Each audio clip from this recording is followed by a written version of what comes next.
আলুটা একটু ভাজা হয়ে গেছে, একটু নেড়ে দেবো। এবার ডাঁটাগুলো দেবো।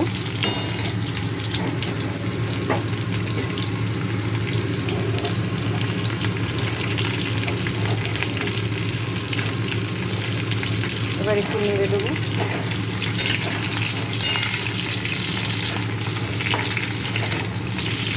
একটু ভাজা হোক,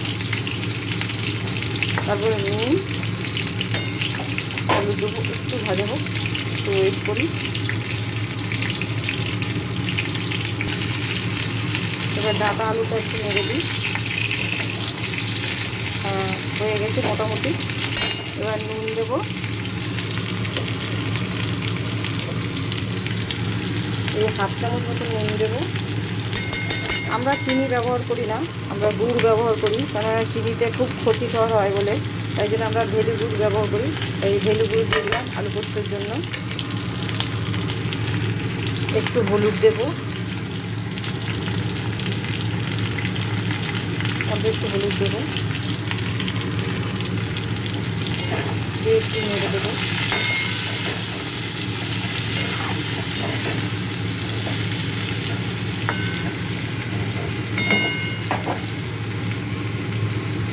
একটু ওয়েট করবো, তারপরে পোস্ত দেবো। আবার একটু নেড়ে দেবো। হ্যাঁ, হয়ে গেছে। এবার পোস্তটা দেবো।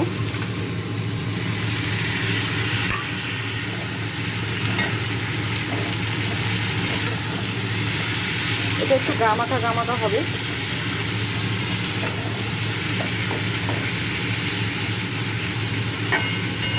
একটু হতে দেবো। আবার একটু নেড়ে দেবো।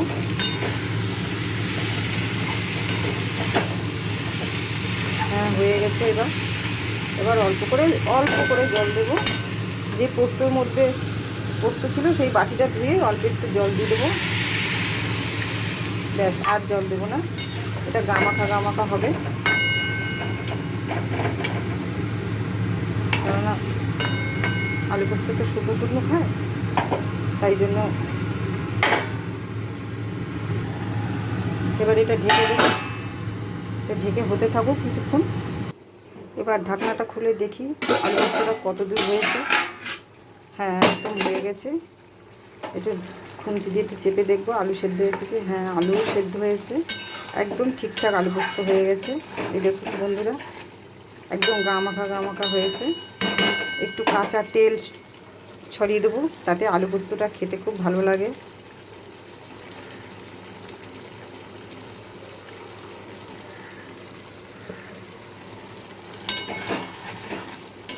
ব্যাস, এবার নামিয়ে ফেলবো।